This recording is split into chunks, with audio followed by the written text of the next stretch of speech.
So it's time for another Bhangra Social with Amarjit Sidhu, and today on this episode we are going to talk about Amarjit Sidhu's top 5 vocal collaborations. He's worked with the best in Bollywood, the best from the UK, and when I say the best, he's worked with creme de la creme.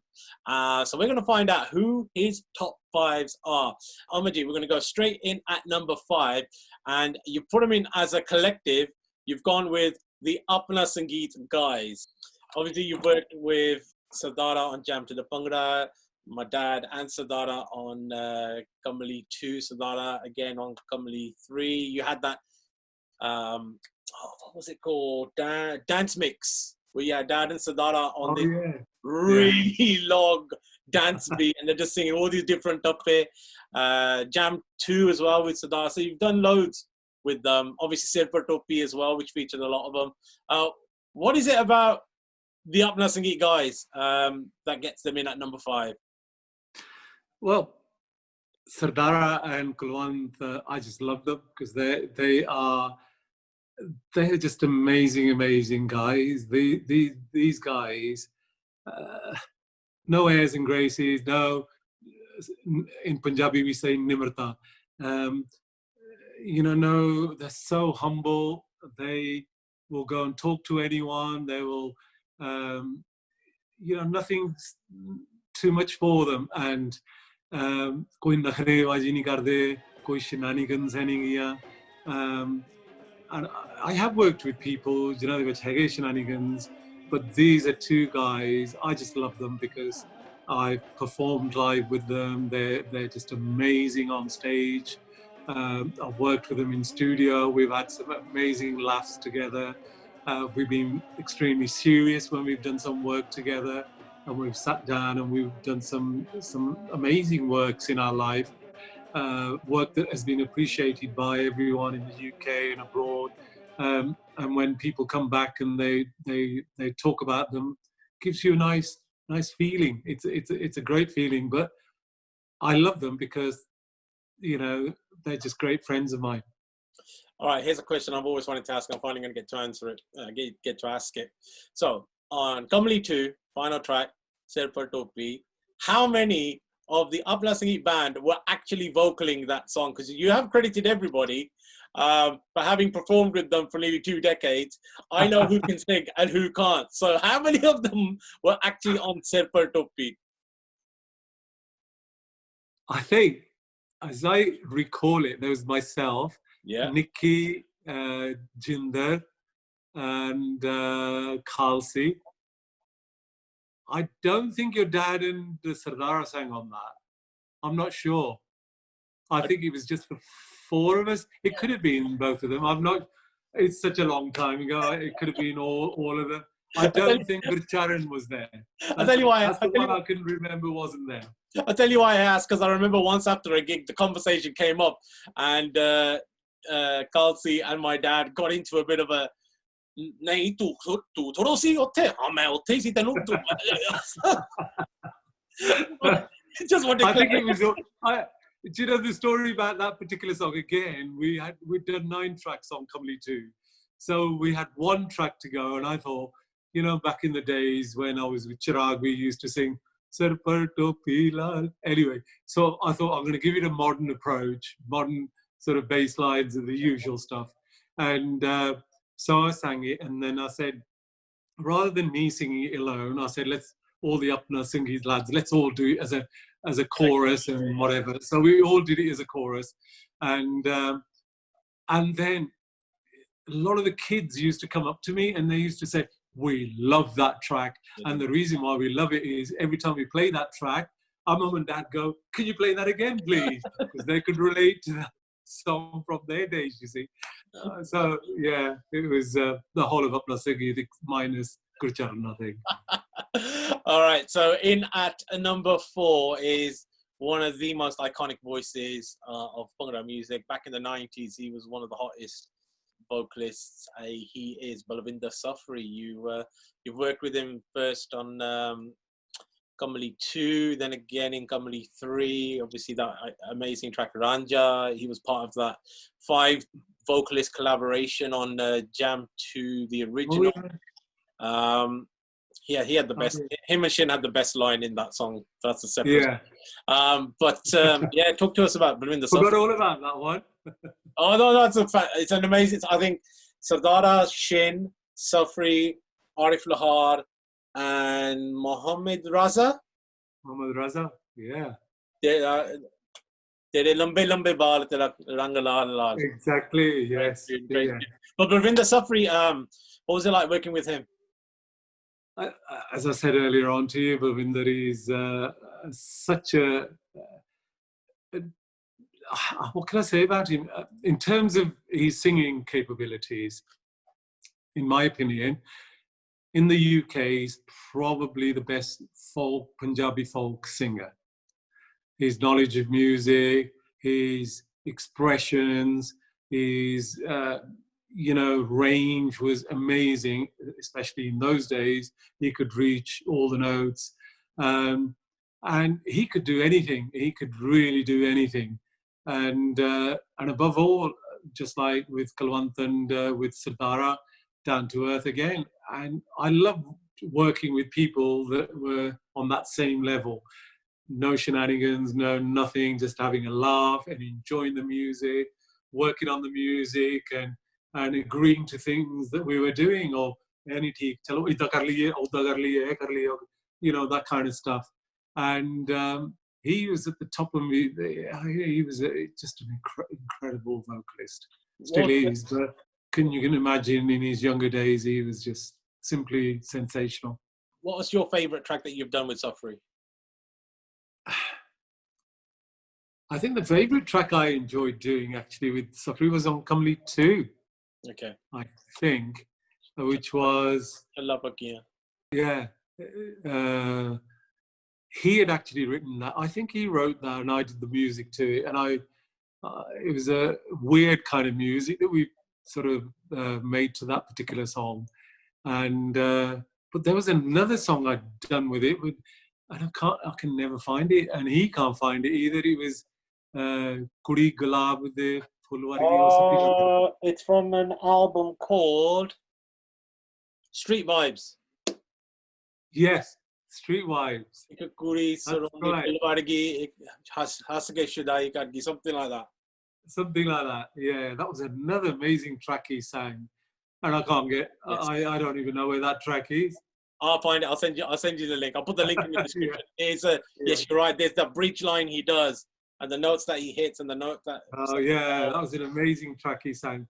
Okay, so in at number 3, is Kumar Sanu. Yeah, Kumar Sanu. You only did the one song with him. What was it about Kumar Sanu that made you? I was hugely impressed with this guy because number one, he wasn't a Punjabi. He's a Bengali. Number 2, he came into the studio, picked up the melody just like that.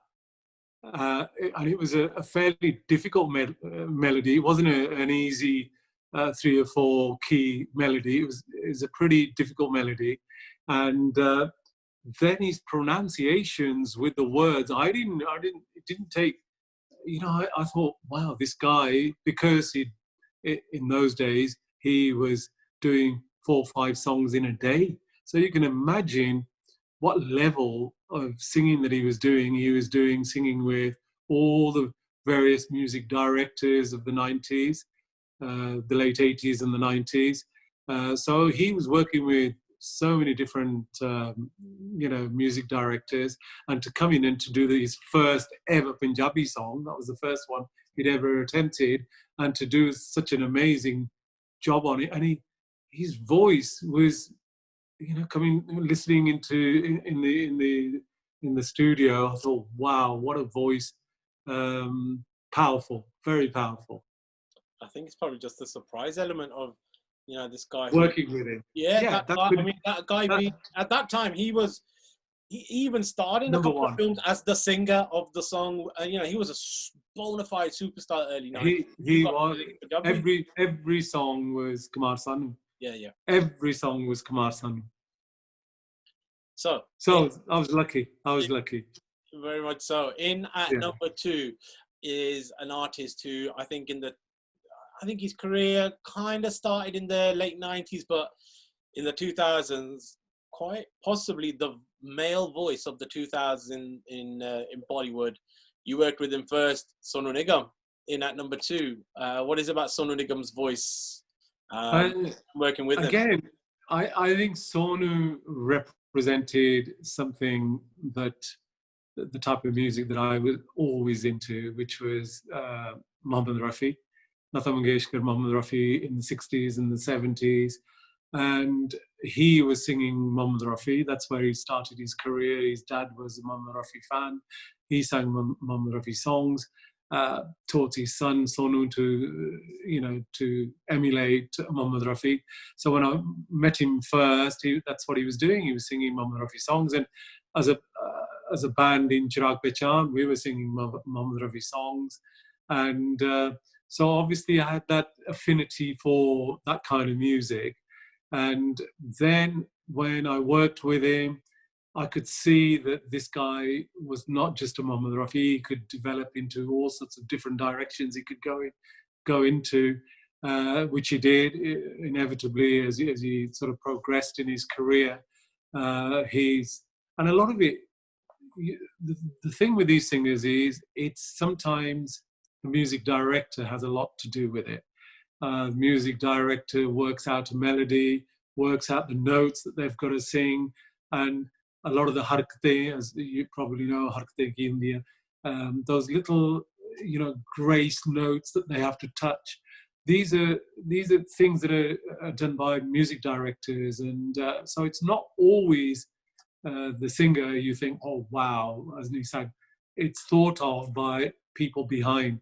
But let's not take it away from him.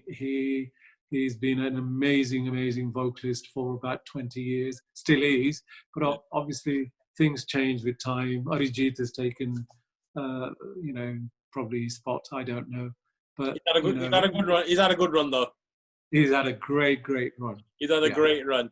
All right, so in at number 1 of the vocal collaborations for Amarjit Sidhu is a gentleman you've known for decades, not years, decades, and not too much surprise. And I have to agree with you. And for me, if Safri and Malki were battling it out in the 90s as the voice of Bhangra music, this guy was the standout vocalist in the 80s. It is the one and only Mangal Singh. I mean, what can we say? You worked with Mangal at his peak. What makes him such a standout? Yeah, without a doubt, Mangal.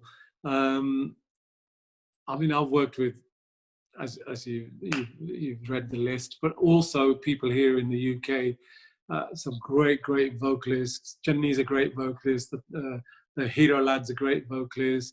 Mulkeet in his way is a great vocalist. Shin, amazing vocalist.